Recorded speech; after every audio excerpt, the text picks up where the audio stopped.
All right, welcome everyone. I am kind of losing my voice, so I hope it will last long enough.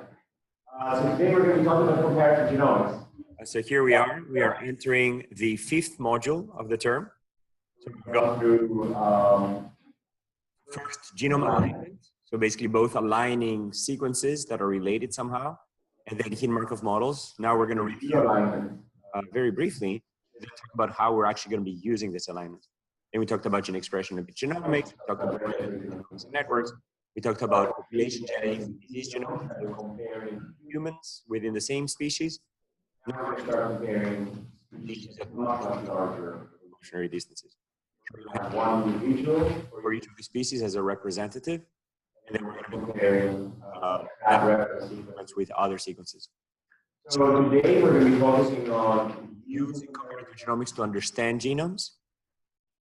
And on Thursday we're going to be talking about genome scale evolution, and then next week we're going to be looking at how we align many species and many genes in the context of phylogenetic trees. So today we're mostly going to be focusing on the alignment. How do we use these alignments to find good things? And then Tuesday and Thursday we're going to be talking about how we can study the specific evolution along the different branches. So here we are, basically today, comparative genomics signatures. So how do we use genome-wide pattern tracing to infer evolutionary signatures and then use these signatures to annotate different classes of elements? And we're going to be coding elements, non-coding RNA, microRNAs, regulatory motifs.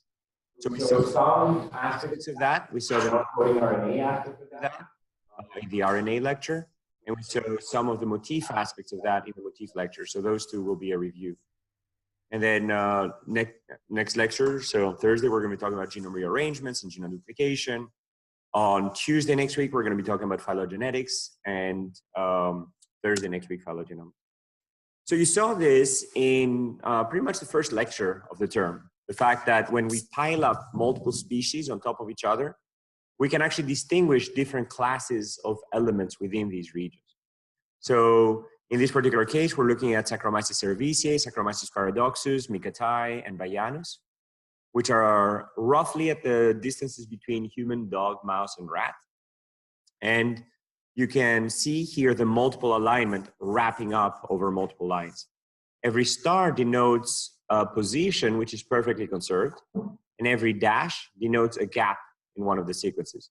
In some cases, we have a dash here which corresponds to a deletion of one nucleotide in paradoxus, and in other cases we have 3 gaps here corresponding to an insertion of a single nucleotide in Bayanus, or also a loss branch leading to the 3 other species. Everybody with me so far? Who's like 100% with me? Awesome. Yeah, so that's a multiple alignment. And we saw using that importantly how we can construct such alignments. We can sort of align species pairwise, and then you can do that in a hierarchical fashion, as we're going to see on Thursday, to align, even more species on top of each other. So what we're going to be focusing on today is the fact that when you construct these alignments, what you see is stretches of conservation. And these stretches, in fact, correspond quite well to pretty much everything that's known in this region in terms of what are the regulatory elements that are controlling the expression of GAL1 and GAL10, and specifically the emergence of regulatory motifs and islands of conservation that overlap these motifs. So that's sort of our key goal. The key goal will be to discover these elements, and we can do these using 2 approaches. The first is to just look for preferential conservation. The second one is to recognize specific patterns of change. So what we're going to call is these are evolutionary signatures. Okay? So then the key insight here is that we can read evolution to reveal functional elements. Everybody with me so far? Great. So basically today we're going to be focusing on how do we use evolution to understand genomes. And then on the remainder of this module, we're going to be looking at how we use genomes to understand evolution. Okay? So this is the plan for today. So basically first we're going to study nucleotide level conservation. So basically different ways of measuring evolutionary constraint. And then we're going to introduce the concept of evolutionary signatures. And then we're going to spend most of the time talking about signatures of protein coding genes. And then we're going to briefly review the signatures for RNAs and motifs, as well as microRNAs. Okay? So this is the starting point. So basically, you can construct multiple alignments across the entire genome for many mammalian species, many Drosophila species, many fungal species, and then compare these resulting alignments to discover functional elements in each of the species. So if we're trying to understand the human genome, we can align multiple mammals. If we're trying to understand the Drosophila genome, we can align multiple flies. In each time, trying to maximize the total number of substitutions along this tree, while minimizing the maximum distance between any pair of species along that tree. So this is very helpful in the case of mammals because of the mammalian radiation. So after this big asteroid landed just north of the Yucatan and wiped out the dinosaurs, suddenly these tiny little creatures that were mammals, that were previously nocturnal and hiding away, not to be eaten, could suddenly take over the planet. And then they radiated. So you can see here the number of species that emerged from a very, very short time. And then the species, then continued obviously to evolve. Okay? So the basis of this types of studies is that evolution works using two processes. Number one, random mutation, so the accumulation of a large number of randomly bombarded mutations. This can be very small or much, much larger. And then, and random mutation is basically completely blind. So, everything gets mutated, completely at random. And then ruthless and brutal natural selection. So basically, whatever works will be kept. Whatever doesn't work will be eventually weeded out by competition. So through that process, the non-functional regions accumulate mutations, and these mutations don't hurt. So they'll be kept. Everything gets bombarded with mutations. So if you have functional and non-functional regions, as in this slide, mutations happen everywhere. They are tolerated in all these other places, but then they're not tolerated in the places where functional elements sit. Okay? So in the functional regions, mutations also accumulate. And some of them will increase fitness, some of them will decrease fitness. And over evolutionary time, the less fit organisms and their genes will basically thin out. So that means that over evolutionary time, those mutations that preserve the function will be kept. And that's what's key. It's not that mutations are not happening in functional regions. They happen everywhere. It's not that mutations are not tolerated. They're tolerated as long as they preserve the function. And that will be key to the concept of evolutionary signatures. The fact that mutations are basically exploring the space of possible sequences that can encode the same function. And the more species you look at, the better idea you have of that shape. Maybe that shape, I don't know, it's a sphere or, cylinder or a cube. And if you have only a few mutations, you don't know the shape of that space. You don't have enough power to distinguish different classes of evolutionary processes. But as you start accumulating points, and as you start accumulating more and more mutations, with more and more species sampled and with more evolutionary distance, then you start recognizing the shape of that space that all encodes the same function. Who's with me so far on that concept? Raise your hands. Awesome. Great. So that's what we're going to do. We're basically going to look at how mutations accumulate and how that allows us to now start turning around and distinguishing different classes of elements. So as I mentioned, we can increase power by sequencing more species. Why? Because if I measure just, how many mutations do I have on each of these branches, each of these very long branches has independent mutations. Of course, these shorter branches here in the tree are shared mutations. So, if I compare, say, anyway, any of these species basically, say cat and dog, they share a lineage. So, these mutations here will not, basically, some of that branch length will be shared, so they won't contribute independent mutations. But now, as I start adding up mutations, this is the scale here, I have, 0.05 substitutions per neutrally evolving site. And as I start adding them up, I can basically get to, 1 substitution per site, or 4 substitutions per site, which basically means that, I'm bombarding the genome with mutations, which basically means I can have a better idea of what's the underlying function. So as I add more species, I can basically get more and more and more branch length, all the way to about 4 substitutions per site for 20 mammals or for 12 flies. And that's very helpful because if I take only one pair of species that is at that distance, then most functional elements will be different. They will have enough time to evolve completely new functions. Whereas if I add up a bunch of species at roughly that distance to get a total branch length which is longer, then I will have more power without having too much divergence. Everybody with me here on the trade-off? We want the maximum pairwise distance to be relatively small, so that species haven't had time to evolve completely new functions, but the total distance to be large so that we have a good idea of the shape of that space. Okay? Raise your hands if you're with me. Awesome, great. So again, the goal is to distinguish functional versus non-functional bases based on the number of mutations, and with very close distances, there's simply no mutations in either region, in either functional nor non-functional regions. But with sufficient distance, we have the ability to distinguish, at very far distances, the functional regions are no longer conserved. So many closely related species is much better than few distantly related species, because for the same total branch length, we prefer many close relatives. The functional regions are conserved for each pair of species. The non-functional regions accumulate noise independently. And then the analogy here is if you're recording a concert with many microphones, the noise surrounding each of the microphones is different, but the signal is preserved in all of the microphones. So basically, in the functional regions, something is working to preserve them, whereas the non-functional regions, are independent in each of the cases, giving us, discovery power. All right. So now, how do we go about detecting constrained elements? So the first thing we do is construct a genome-wide alignment of these species.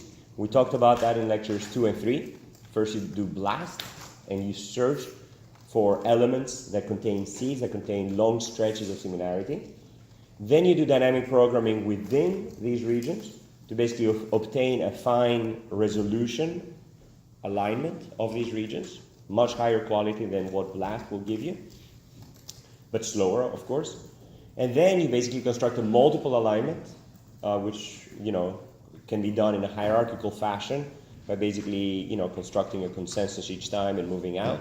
And there are many types of sophisticated algorithms for doing that. And then once you have that, you expand it to the whole genome. So you can do chaining by putting together a series of local alignments to then obtain a global alignment across all the species. And then some of them will be broken up because they will be, rearranged, or because that assembly, has gaps and so on and so forth. But then overall, what you end up is piles of nucleotides aligning on top of every one region. So here I'm showing you the genes, one strand in yellow, the other strand in magenta, and then the alignments in red and pink. Everybody with me so far? And then this is for a dozen genes here. You can do this across 100 genes and so on and so forth, and effectively obtain genome-wide alignment spanning the entire genome. And then you can turn to comparative identification of functional elements. I also showed you this slide earlier, and we're going to revisit it now. Basically, the concept is you have a gene here in human, and then you have the conservation level of that gene across different species. And then you have, a subset of species that are aligned here that basically tells you how that element is conserved across the different species. So comparative genomics basically can reveal functional elements. For example, if you look at all of the exons of that gene, you basically see that every single blue tick mark has in fact a black island of conservation underneath it. Okay? So exons are in fact deeply conserved all the way to chicken, fugu, and zebrafish. That's kind of cool, right? The fact that humans in fact share the same genes as fish. These are much more distant relatives than any of the mammals. You also notice that protein coding exons are in fact very deeply conserved, while other elements are in fact not as deeply conserved. You can see here this is not annotated as an exon, and you can see here that it's less conserved. And then the question now becomes, sure, these regions are conserved, but are they also protein coding? Is this, for example, a new protein coding gene that recently arose, or is this a non-coding region? So, first we're going to focus on detecting the level of constraint, and then we're going to go beyond the level of constraints and actually develop methods to study the patterns of constraint. So how do we detect the level of constraint in these regions? How can I obtain this black curve? So what are some metrics that you could use? Raise your hands. Ideas for metrics I could use. What can I count? I have a multiple alignment, as I showed you on the first slide. What can I count in that multiple alignment? Added distance. Added distance. Good. So I can basically say, how many edit operations have there been? What else can I count? The 2 bonds. Oh, I just have one. Let's do right. Other ideas? So you can count the number of edit operations, and then, that's basically the number of substitutions and gaps. What else can I do?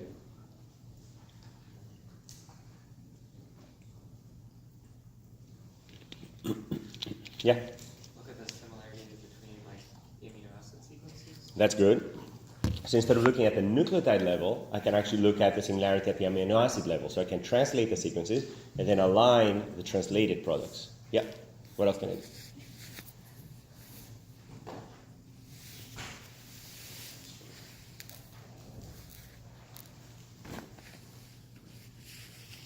So here's something that's extremely important.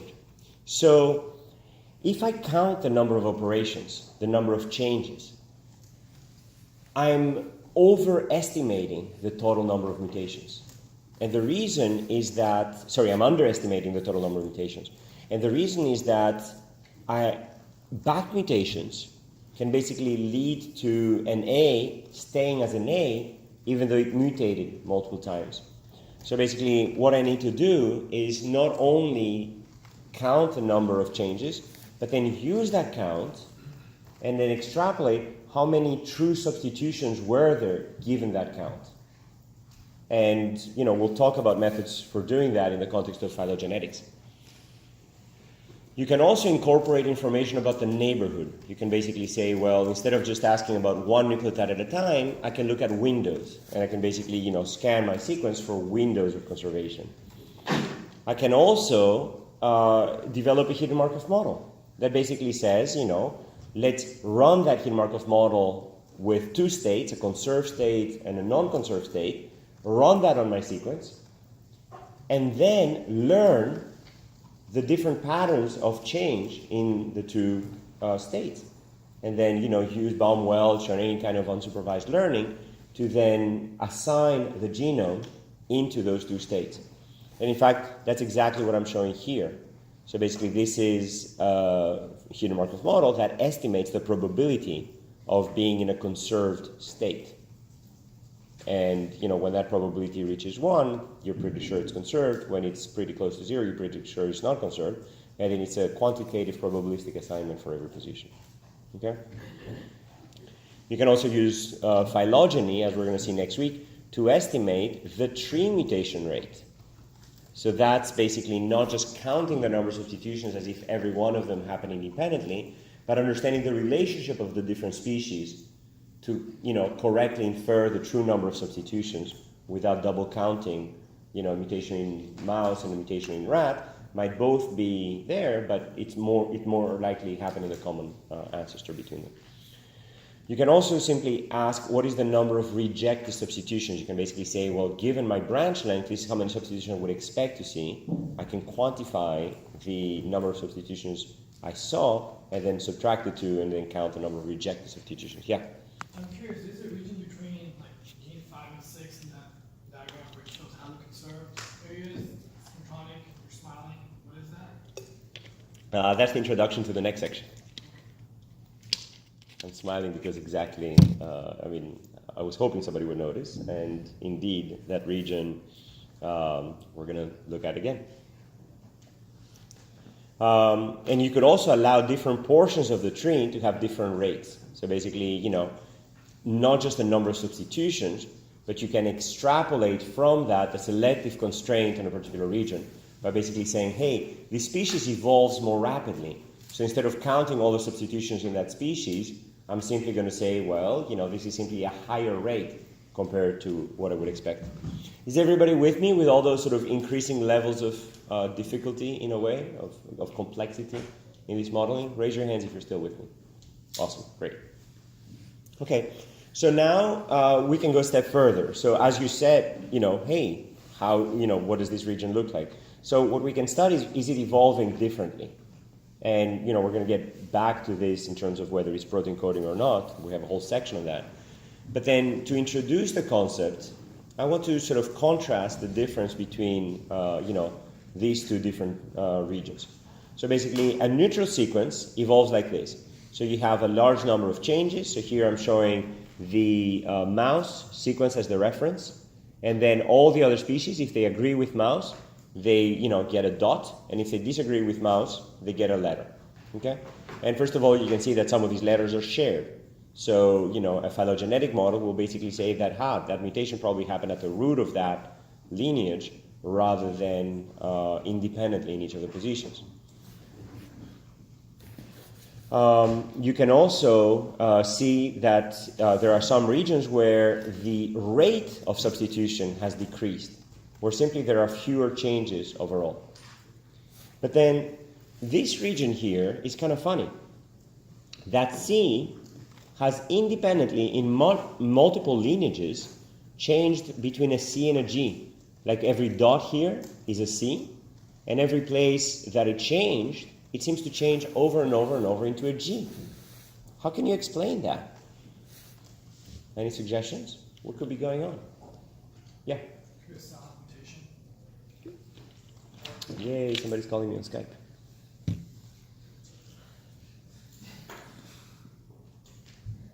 Thank you. No thanks. Yeah, go ahead. Could be a silent mutation or beneficial mutation. Yeah, a silent mutation or a beneficial mutation. So these are both good suggestions. Maybe the G has a better function and it was independently selected in each of these lineages. An alternative is that a C or a G are perfectly tolerated in this particular position. Basically, in those positions, I tolerate no change, but in this position, I tolerate either a C or a G. Okay? So for that, you basically, when the underlying function could be some kind of regulatory motif. So, A, C, C, T, A, C or G, and then T, G. Okay? So what we can basically do is detect, number one, a decreased rate of mutation, and you can do that by modeling probabilistically the substitution rate, and then inferring the maximum likelihood estimate of that rate, and then report both a rate and the log odd score that it is non-neutral. And then that can be, again, either window-based or site-wise, so basically at every position or in a window of multiple nucleotides. And alternatively, you could detect an unusual pattern of substitution. So you could basically build some probabilistic model of the stationary distribution and then understand whether that stationary distribution is in fact different from background. And you can build a maximum likelihood estimator of the vector of mutations rather than the rate of mutation.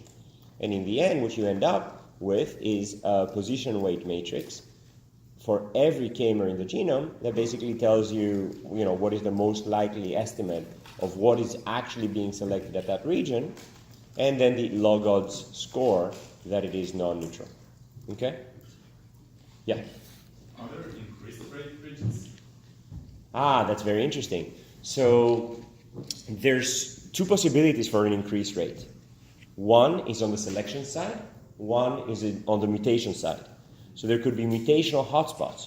For example, regions that are, very frequently broken, like telomeres, or, these regions are in fact very often, rewritten because, at the end of the chromosomes you need to sort of, restart those.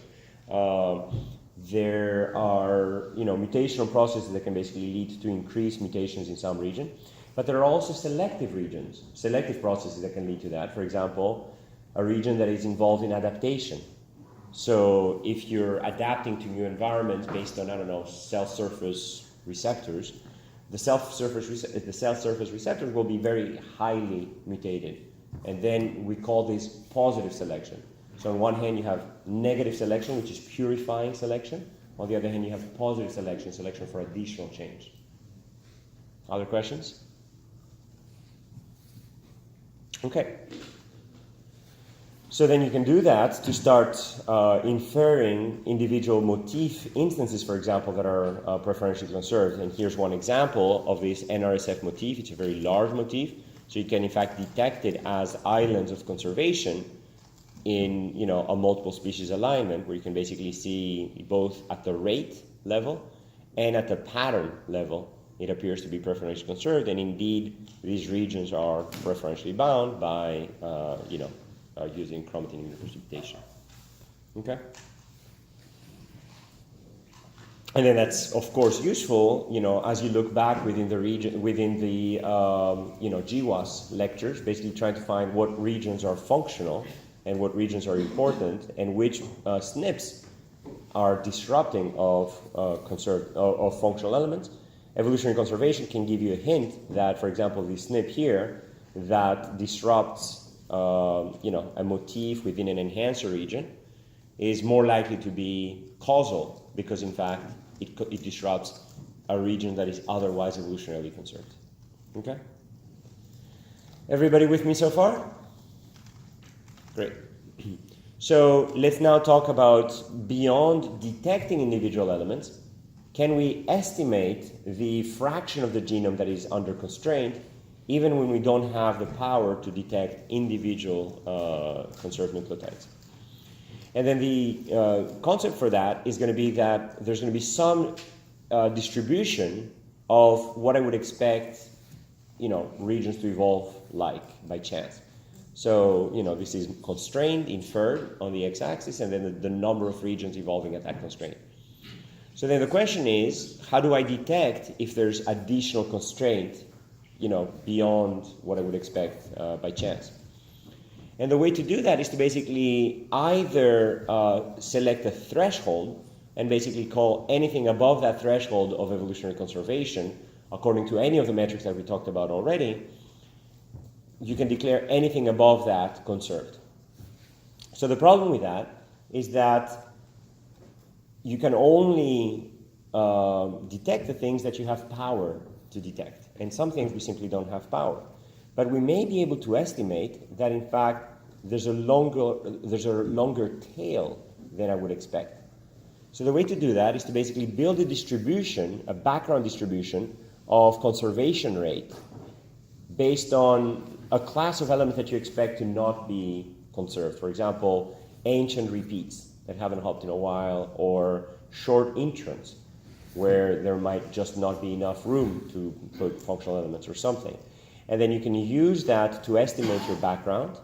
And then you can then turn to the rest of the genome and say, do I see a skew in the overall distribution? And of course, at any one conservation threshold, you can only detect so much of the constraint, and you're going to have some false positive rate.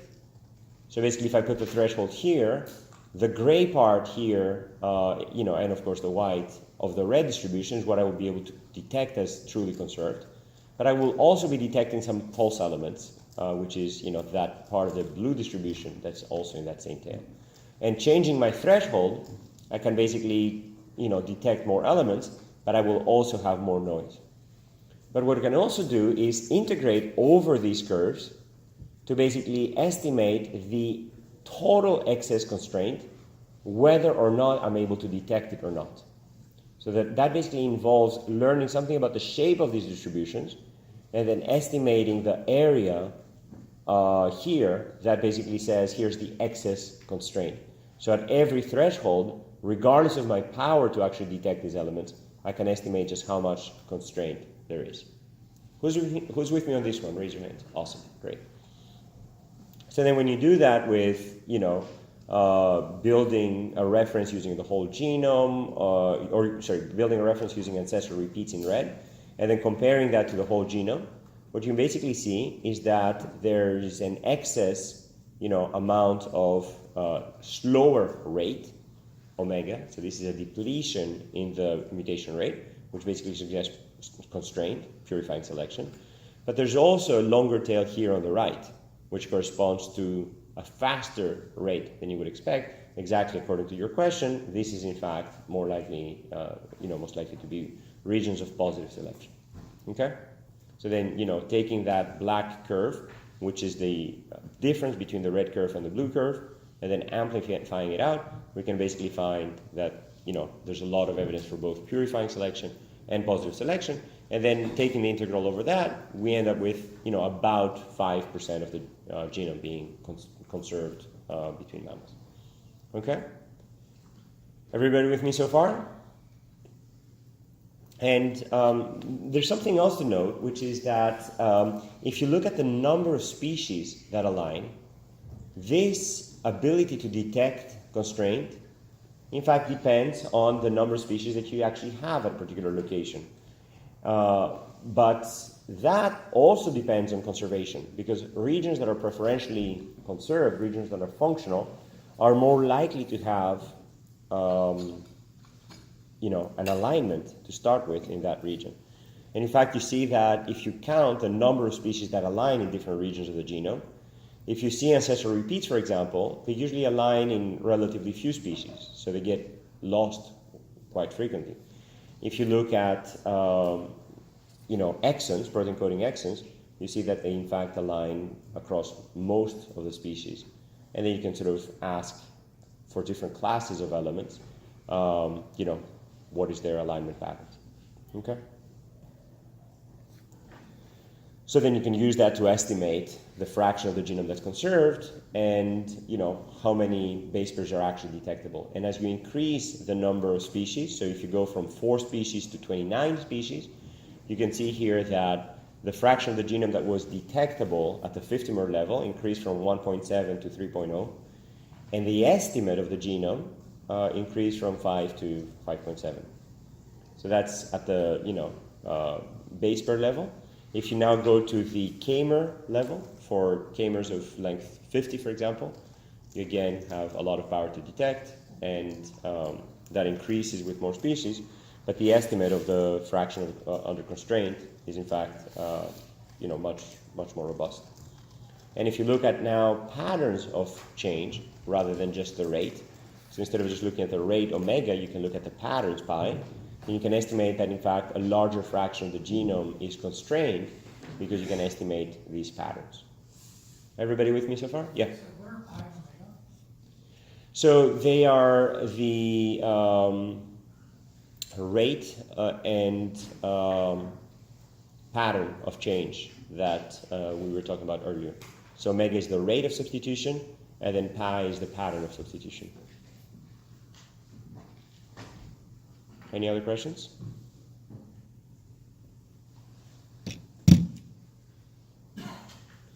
All right, so now let's start focusing on these patterns of change. So let's go back to that example. So I highlighted previously the exons, but what you also pointed out is, hey, what about that element between 5 and 6? It's clearly big, it's clearly conserved, it's not conserved as deeply, and it is not annotated as an exon. So what could it be? So that's where evolutionary genomics can actually, comparative genomics can actually give you more information than simply the rate of change. It can basically tell you, hey, is that element evolving like a protein coding gene, or is it evolving like an RNA, or is it evolving like a microRNA, or like a motif, and so on and so forth. So the pattern of change can in fact distinguish different types of functional elements. And then the concept is that the specific function of the element is what's under constraint. The genome and evolution doesn't care about DNA sequences. It doesn't care about the letters of the DNA. It cares about whether these letters are in fact translated into a function that matters. Whether they fold, or whether they become a protein, or whether they have some function that attaches to, I don't know, transcription factors. That function is what dictates selection. So that function is in fact what dictates the selective pressures, and that in turn can be read through patterns of mutations, insertions, and deletions. So what we're going to do now is in fact develop evolutionary signatures that are characteristic of different types of function. So how are we going to do that? We're going to basically look at protein coding genes and study how do they evolve. We're going to look at RNA structures and study how do they evolve, microRNAs, regulatory motifs, individual motif instances. And for protein coding genes, we're going to look at, for example, codon-substitution frequencies or reading frame conservation. For RNA, we're going to look at compensatory changes or silent GU substitutions. For microRNAs, we're going to look at the shape of the conservation profile, structural features such as loops and pairs, the relationship with motifs. For regulatory motifs, we're going to look at whether the mutations preserve a consensus sequence, whether they show increased branch length, and whether they show genome-wide conservation. In each case, these evolutionary signatures are going to be leveraging what we know about the function of these regions and then turning it around to recognize patterns of change that are consistent with these functions. Okay? Everybody with me so far? So raise your hands if you understand the concept of these evolutionary signatures. Great, love it. So then once we use these signatures to discover these elements, we can both recognize new elements that show that pattern of change that we hadn't suspected before, and we can also recognize elements that were supposed to show that but do not show it. So we can use that to both discover new protein coding genes as well as revise existing annotations that are sometimes incorrect, or to detect unusual gene structures that in fact defy the traditional patterns of translation. We can use that at the RNA level to discover new structural families, or to understand targeting, editing, or stability, and to discover ribose switches. We can use that to expand the families of microRNAs in different species, to recognize new properties of microRNAs, such as microRNA switches or cooperation between different arms. You can use that to discover new regulatory motifs, new motif instances, networks, and individual binding sites. So we've published a series of papers on this, and you can, this is one of the references. But in fact, we have used the same technique in yeast, in flies, in mammals, and many others have used that to discover a huge number of new insights from the genome. So let's now dive into one of these patterns, specifically for protein coding constraint. So here's a pop quiz. Get ready. Half of this sequence is a protein. Half of that sequence is non-coding. Which half is which?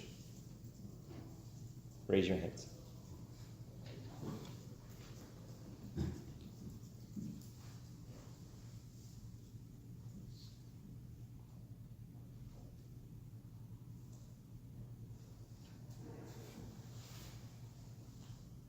Which part is non-coding? Left or right?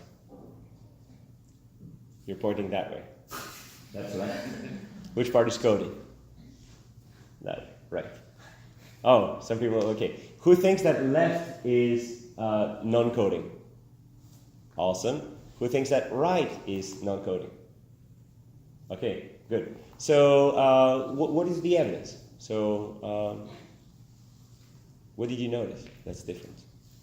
Yeah, actually go down here. So I noticed on the right that the gap was length 3. Yeah. And so that to me signified codon should be more commonly found in the coding region. Perfect. What else? Who else saw this? Raise your hands if you also saw that. Awesome. Who else? What other evidence did you see? Yeah. AT contact. Ah, that's interesting. So there's more AT on the left and more GC on the right. Very cool. Yeah. So Yeah, exactly. So basically here you have 5, and here you only have 3s, and here you have, 1. What else? Yeah. There's a QGG at the end, the stop.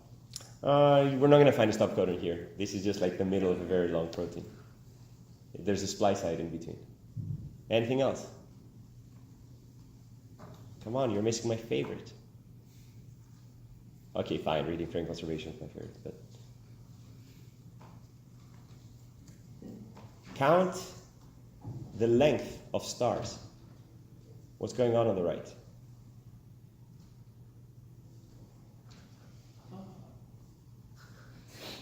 Did I just hear a aha? Awesome. Who else sees this? Raise your hand if you see it. Great. What is the length? 2. Which, yeah, 2 every 3. Exactly. There's a periodicity in the mutation rate, right? It's kind of cool, right? You guys are just like reading evolution. So there's the separation. There's the frame shifting gaps on the left, but all of the gaps are multiple of 3 on the right, so they're frame preserving gaps. And boom, every single position has, can be sort of read in these 3 periodicity. And you see that most of the columns have this conserved, conserved, not conserved pattern. I used to call it bang, bang, poof, bang, bang, poof, bang, bang, poof. So, it's kind of cool, right? Why is that? Yeah? Is it a wall base? Wobble base. Well, that's one possibility. So the wobble position is when the tRNA enters inside the ribosome, and the first 2 positions form a stronger bond, and then the third one is kind of wobbling. So even if you put 2 things and the third doesn't quite match, you will still recognize that amino acid. So that's one factor. What's another factor? The codon code has the third base often. Exactly. So the reason why the wobble position is even a thing and why it was tolerated by evolution is because the genetic code was written in a way that tolerates changes in the last position. So basically, the 4 possibilities, starting with AG, for example, all code for the same amino acid. Okay? And then we can go beyond that and ask whether, even in places where things change, whether the amino acids that are substituted are in fact conservative. So basically, 1, you're going to look at frame shifts. Number 2, you can look at the periodicity of mutations. And number 3, you can basically look for substitutions that are synonymous. Who thinks this is kind of cool? Raise your hands. Awesome. It just jumps out at you. And then these conservation boundaries are very sharp because, again, mutations happen everywhere. But here, they're tolerated, not just tolerated, but they're tolerated in a particular way that preserves the function. And here, they're tolerated in a particular way that preserves the function. And here, more of the substitutions would have changed the function if they had hit one of the first 2 nucleotides, so they were not tolerated. Okay? So these are, in fact, the evolutionary signatures of protein coding selection. So one of them is frame shifts. So basically, if you see the, fat, cat, sat, and you change a single letter, if you remove a single letter, this, the rest makes no sense. But if you remove 3 letters, then it makes sense again, the cat, sat. Okay? It's the same thing with amino acids. So basically, the entire, protein sequence would be nonsensical unless you fall back in frame, and that's why gaps are multiples of 3. And then here's the genetic code. So you can see here that most of the codons are in fact 4-way synonymous. In fact, and the ones that are not 4-way synonymous are still 2-way synonymous, but on the 3rd codon position. So if I'm encoding, either this amino acid or that amino acid, AAT or AAC will basically again show their mutations in the 3rd codon position. Everybody with me so far? Yeah? In practice to identify the coding regions, is this evolutionary information important? Holy gee, yes. This is by far the standard for discovering protein coding genes. I'm a little biased because my student Mike Lynn actually wrote Phylo-SCFGs, which is the program that is used by the reference annotators to detect protein coding regions. This is still an active area of research where we're still discovering genes in the human genome. We have, many new genes, many new exons that we're detecting using this approach, and we're collaborating with a large consortium of annotators that basically go through all of the evidence at each of the positions, because it's a big genome. 3 billion bases is a lot to look through. So you can't just rely on annotators, and you also can't rely on programs alone. So in a way, it's the combination of developing the signatures, applying them, and then looking at the evidence. But by far, this has surpassed any kind of previous approaches for detecting protein coding genes. This also played a role in detecting non-coding RNAs. So when the whole class of long non-coding RNAs emerged, we were authors of that paper. And the reason is that we used our signatures to show that these regions were not protein coding. So in a way, it works as a discriminator. It's not just, yes, I found evidence, or no, I have no idea. It's really, yes, it looks like it's evolving like a protein, or no, it looks like it's not evolving like a protein. So in a way, the binary nature of these signatures is in fact part of what makes them so powerful. You can just use them either in either direction.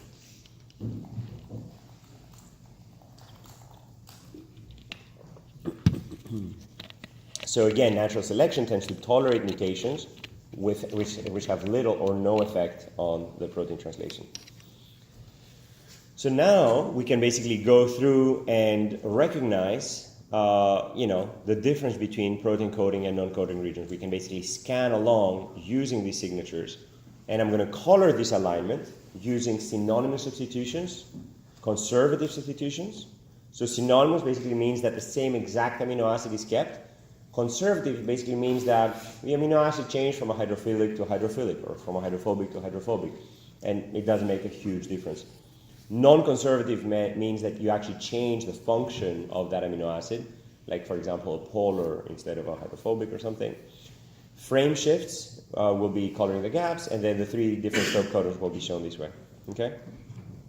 So now, when I color this region, you basically see that inside the protein coding exon, all I'm coloring are in fact synonymous everywhere.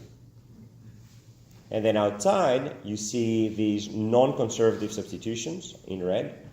You can see stop codons accumulate in the different colors here. And you can see insertions and deletions accumulating in orange. Yeah? What's a conservative mutation? Conservative basically means that I'm replacing a polar with a polar, or a hydrophobic with a hydrophobic, or a charge with a charge, and so on and so forth. It's not the exact same amino acid, but it's an amino acid with similar properties. Any other questions? All right, so pop quiz. Where's the gene?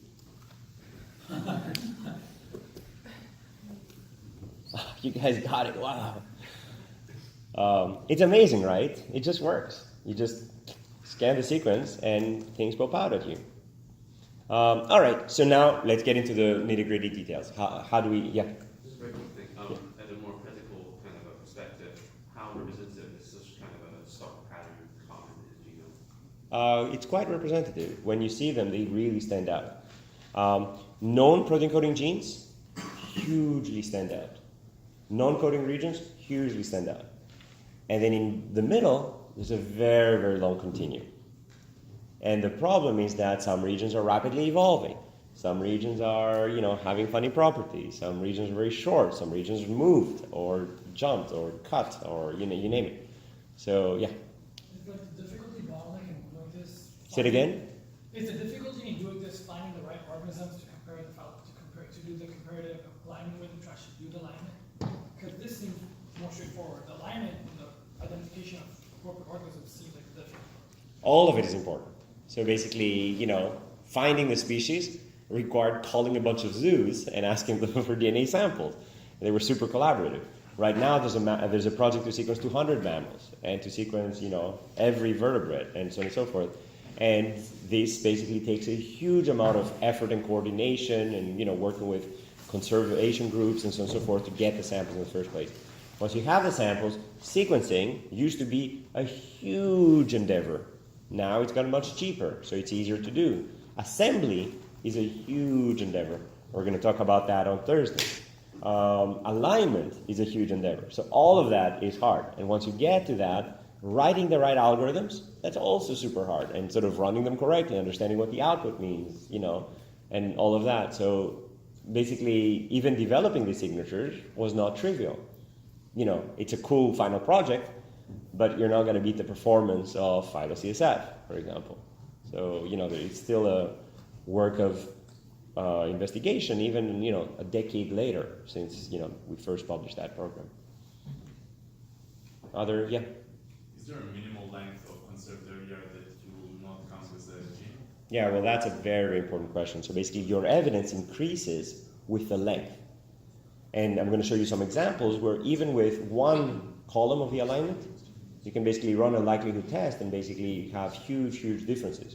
The problem is that if your false positive rate is 0.0001%, you're going to get thousands of false positives. So, how often do you have a classifier that's like 99.999% correct? That's what we need to get. All right, so let's now go through the signatures of protein coding genes. So first of all, how do we quantify reading frame conservation? So there are many ways to do that. One way is to simply look at the gaps and basically count if they're multiples of 3. The problem is that you may have some compensatory events where there's one gap here, a small frame shift, and then a restoration of that frame.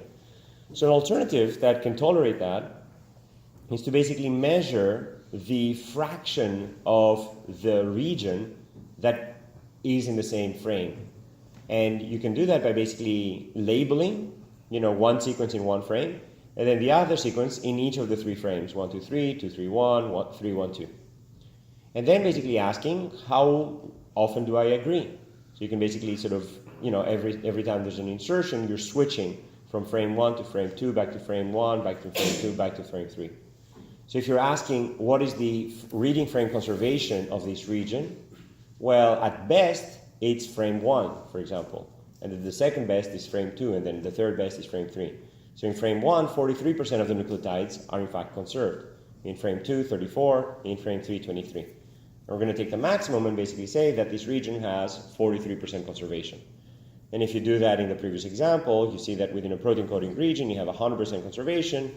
Within a non-coding region, you have, about 56%. Okay? Everybody with me so far? So that's for measuring reading frame conservation. So I developed this test back in 2003, and I applied it to yeast. And yeast had 4,000 genes that had names, and 300 intergenic regions that were probably not containing genes.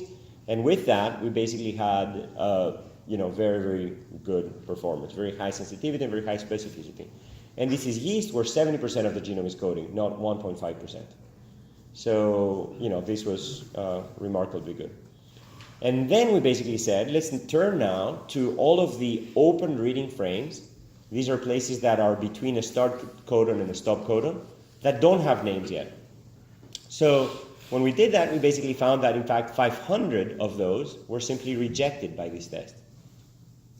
And this is one example. This was previously annotated as an open reading frame, as a putative gene. It was measured with every microarray experiment out there. Remember when we talked about microarrays, people would basically take the known genes and then test them.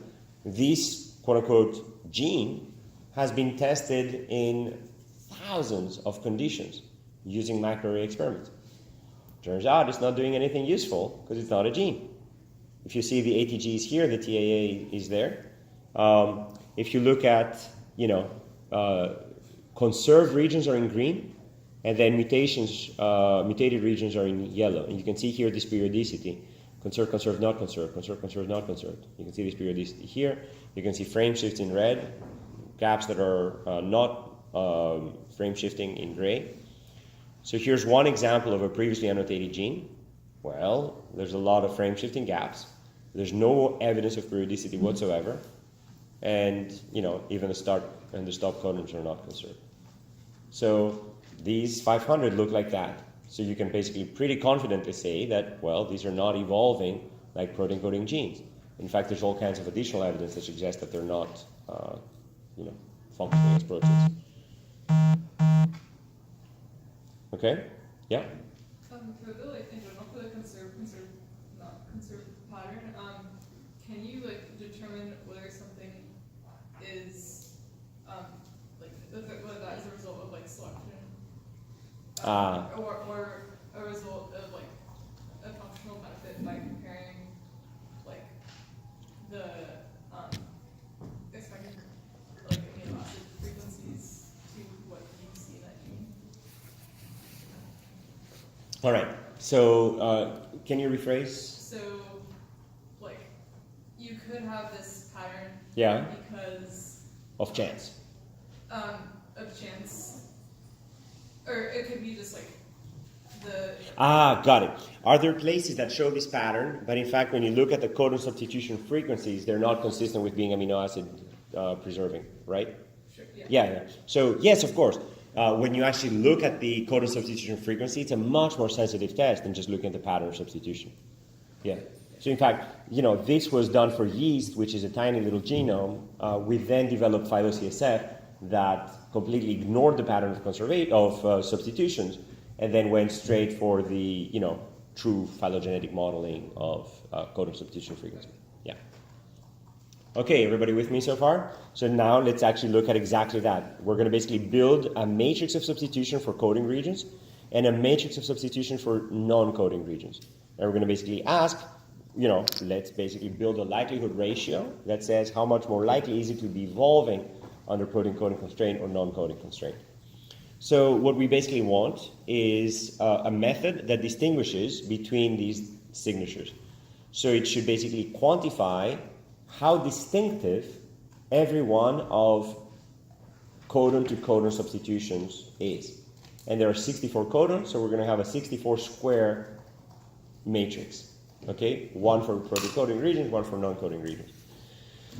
Synonymous will be very frequent in protein coding regions. Nonsense will be much more frequent in non-coding than coding regions. And we're also going to be modeling the phylogenetic relationship between the species, so that we basically understand not to double count events in common lineages, because sometimes multiple apparent substitutions may in fact be explained by a single evolutionary event. We want to tolerate uncertainty in the input because the ancestral sequences are not known. So we're going to be integrating over these ancestral sequences, and we're going to be dealing with alignment gaps and also missing data. In some places, we only sequence the species at relatively low depth. So in some places, we're simply not going to have a sequence there. And what we want to report is both the confidence in the results and quantify the amount of uncertainty. So basically quantify the confidence with which a given alignment is protein coding, and then use some kind of p-value or bits or decibels or some measure of information. So here's what we're going to do. We're basically going to look at each of the species that are still around that were sequenced, and then we don't know the ancestral sequences, obviously. So what we're going to do is integrate over all possible ancestral sequences, and then solve the system for both coding and non-coding, given an integration over all ancestral sequences, each weighted by its probability. So every site, i.e. every codon alignment column, will be treated independently, and then given the topology of the tree, and we can basically simulate evolution on an ancestral sequence, and then the observed leaf sequences are observed, and then the ancestral leaves, the ancestral nodes can be inferred. And then for L leaves, the conditional probability distribution, has that many parameters. So this is the number of branches, and then this is the number of codon substitution possibilities, okay, for all pairs. And we're going to assume that a single matrix runs along all of the branch lengths rather than a different matrix in each of those, okay? So we're going to basically calculate what is the conditional probability distribution given, of observing each of the leaves given the ancestral sequence, okay? So this is in fact a generative model. It basically tells you if I know this, and if I know the process that is going on each of the branches, then what is the probability of generating that sequence? it is no different than all of the hidden Markov models that we built, or the motif finders, and so on and so forth. It basically says, I know how to generate sequences. Can I now reverse that process to see what is the most likely process to have generated a particular sequence? So we're going to basically build this network, this probabilistic network, and we're going to evolve sequences along that network. So this is, this rate matrix Q. This is 4 protein coding genes. So you can see here that there's 3 columns that stand out. These are the stop codons. They're simply not changed into anything. And you see a block structure. These are basically the codons that code for the same amino acid. Okay? And then we're going to couple that rate matrix, which is common in all of the branches, with a set of branch lengths for each of the branches. Who's with me so far? Great. So now we're going to basically say what is the probability that the child has value B, given that the parent had value A, and that t time elapsed. And we're going to basically obtain that using this rate matrix Q over time t. So basically e to the qt is how we're going to be denoting this exponentiation of that infinitesimally small rate matrix, which can obtain in any infinitesimally small time point, and then just simply, raise that matrix to whatever power. Okay? So then the intuition is that the branch length specify how much time passed between any two nodes, and the rate matrix describes the relative frequencies of codon substitutions per unit branch length. So synonymous substitutions have high rates, and non-substitutions have low rates. So then we can, work it out using, for example, a 4x4 matrix. So if this is, your true matrix, you can basically say, this is the particular solution to the system of differential equations that describes a Markov process that evolves sequences along that rate. So then you can have, for example, an identity matrix or, very highly skewed matrix, and then see what is the evolutionary process through which you can go from this, further out in time. And then remember when I mentioned earlier that we need to account for back mutations. So basically, if you evolve a particular sequence, it's not going to go to Z. For example, if you start with an A, after an infinite amount of time, what is the probability that you still have an A? 0? No, it's actually a quarter. It's basically the stationary frequency that you end up with after infinite time is a quarter. You initially exponentially decrease, but because of the back mutations, you end up with, the stationary distribution basically. So you can estimate Q using, all this training data, basically by using known protein coding regions as your training data, and then known, quote-unquote, non-coding regions, basically places that we don't believe have a region. And then you estimate the matrix Q by basically maximizing the probability of generating your training data given that matrix. So you're effectively training that matrix. And then you can use expectation maximization or gradient ascent or simulated annealing or spectral decomposition or all kinds of other methods. And then you set the parameters. So for this, you can use massive amounts of data, and the genome has massive amounts of data. So we have a lot of protein coding genes. We can basically take the ones that are the most confident and then train a matrix based on those. Okay? And once you have that matrix, you can then ask, what is more likely that this region evolves according to protein coding or a non-coding model? So then you can basically say, what is the probability of an alignment marginalizing over all possible ancestral sequences using Felsenstein's pruning algorithm, which we're going to talk about next Tuesday. And then what you find is that the probability of obtaining the leaves, given my matrix Q and the time elapsed, here, basically if I build a single matrix, then, I can't distinguish the two.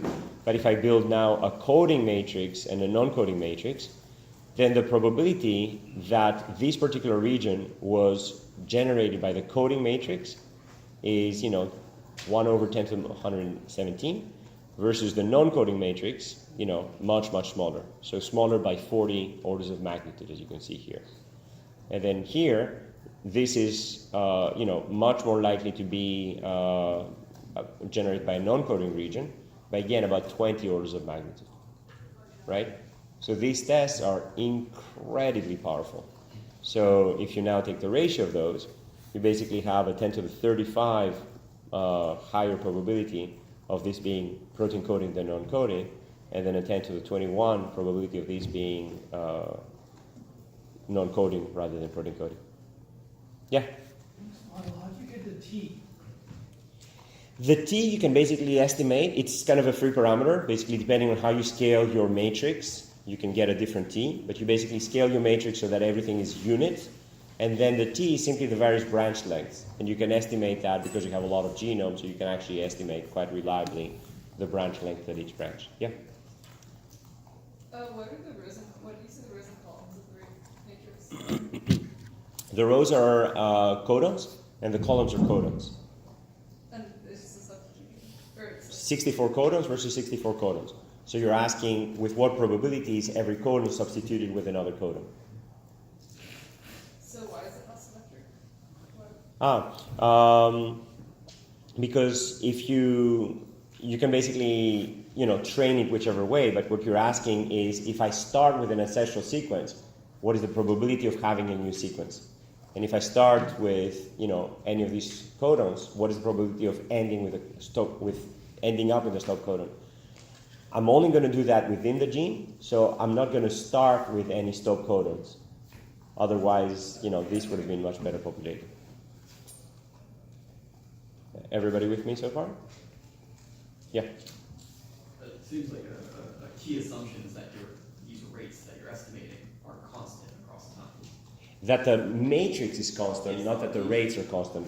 I'm allowing the rates to change, but the matrix, yeah. The matrix Yeah. So that basically says that protein coding evolution per se does not change. That things evolve like a protein and then they continue evolving like a protein. And yes, indeed, it's a key assumption. You can test that assumption. You can basically say, if I fit that matrix in different regions of the tree, can I somehow obtain a different matrix?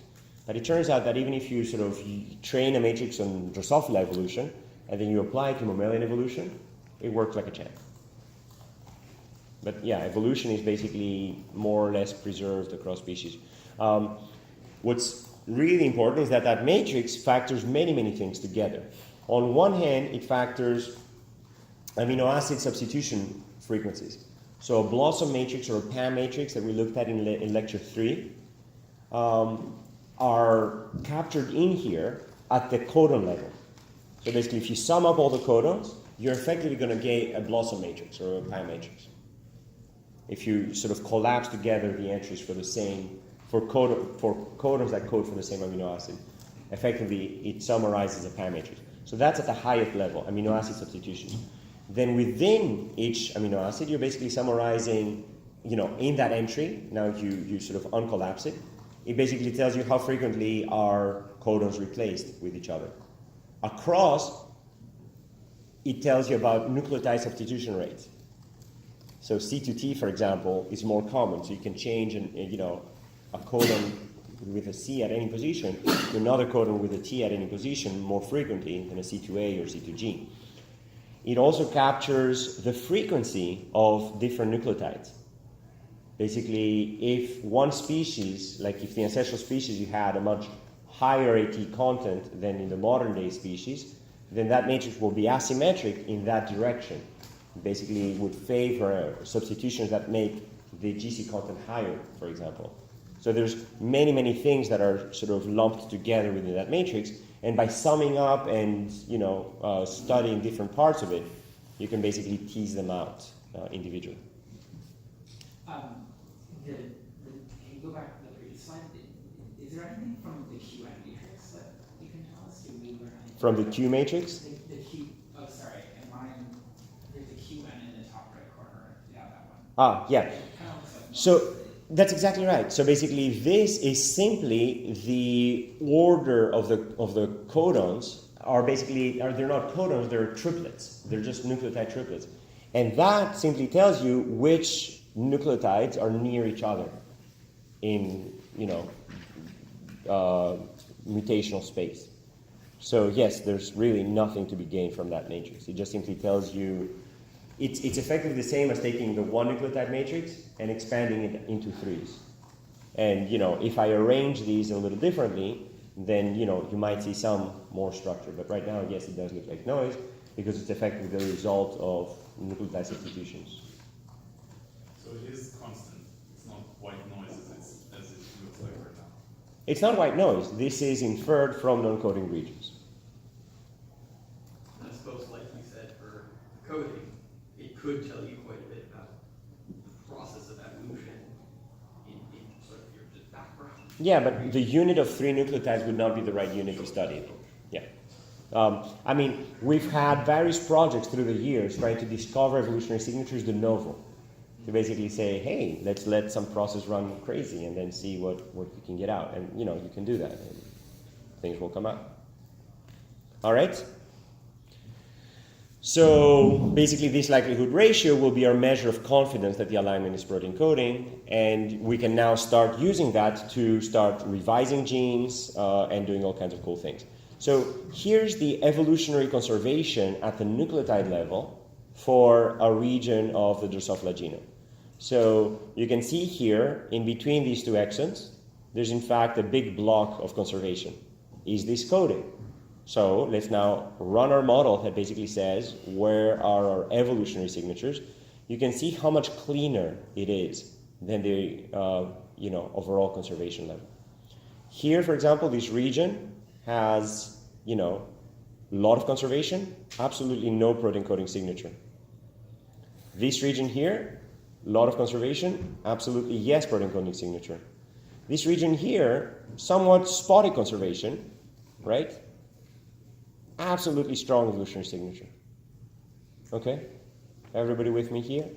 So basically, that's the key to this process, the fact that we're not looking at overall conservation. We're looking for a very specific pattern of evolution. And the more mutations I have, the more power I have. If something's perfectly conserved, I can't tell anything.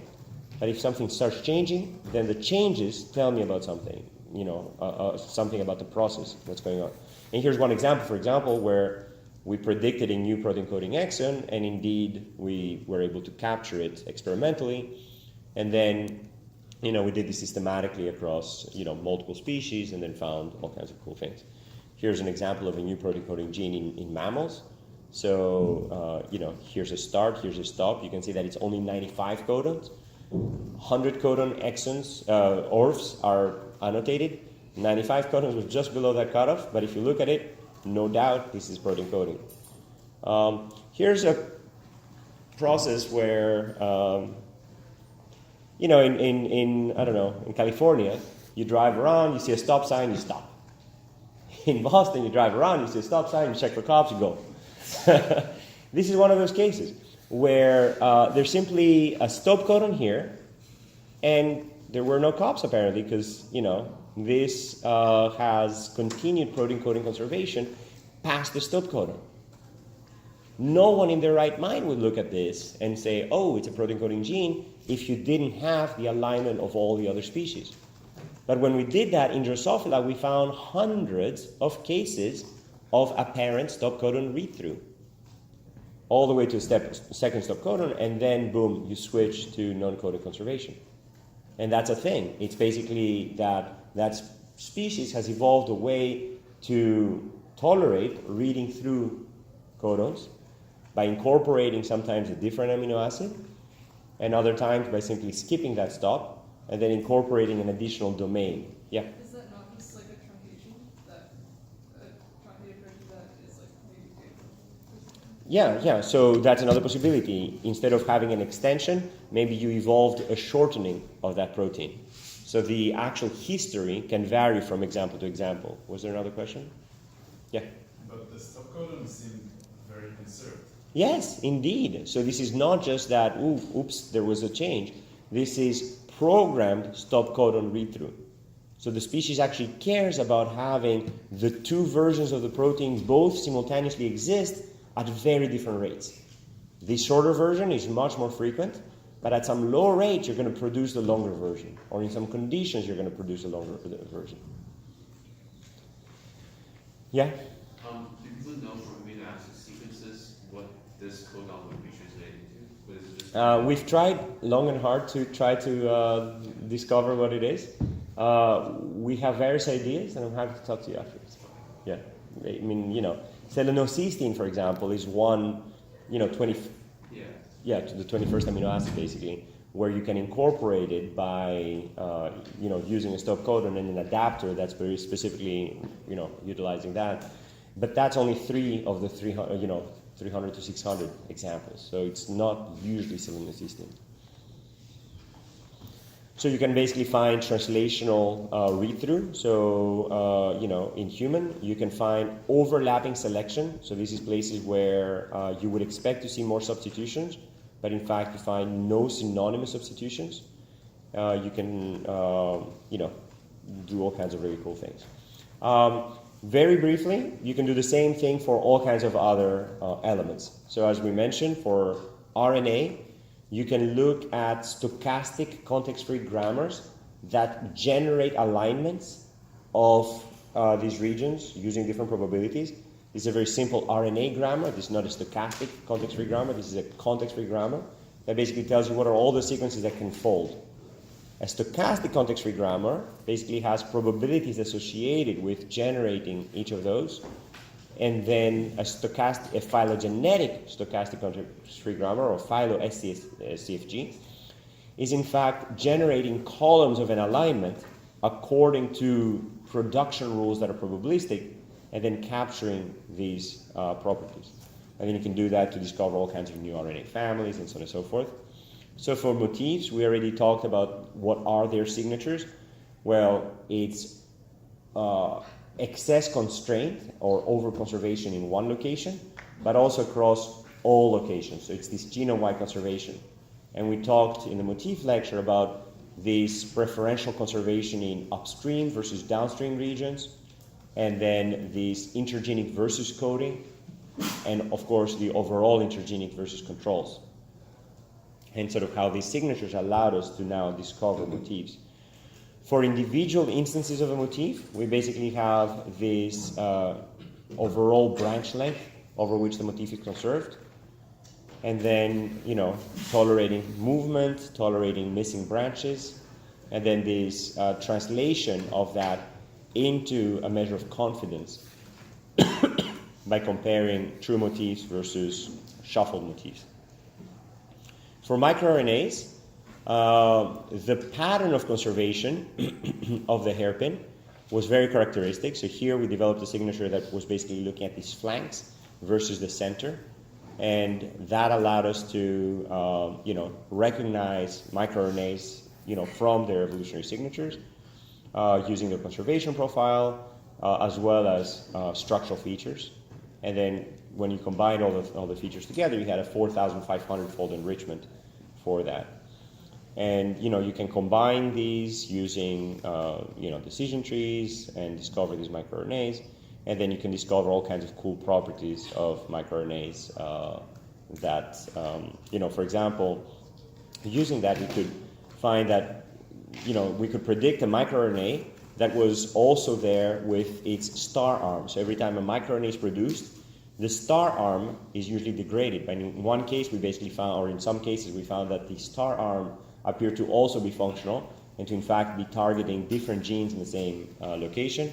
We found some cases where a microRNA was predicted on the sense strand and another microRNA was predicted on the antisense strand, so the same region is transcribed twice, folded twice in two different ways. And in fact, that provided a very natural switch for turning on and turning off some genes based on the expression of that region. And we actually went in experimentally and said, well, let's flip that switch. And what we found is that these flight balancing organs called altiers were in fact changed into wings by changing the expression of one microRNA, which was kind of cool. So we basically had this self-inhibitory loop. So that's what we talked about today. So on one hand, you can measure nucleotide conservation You can define evolutionary signatures and then use them to discover protein coding genes, as well as RNAs, microRNAs, regulatory motifs, individual motif instances, and so on and so forth.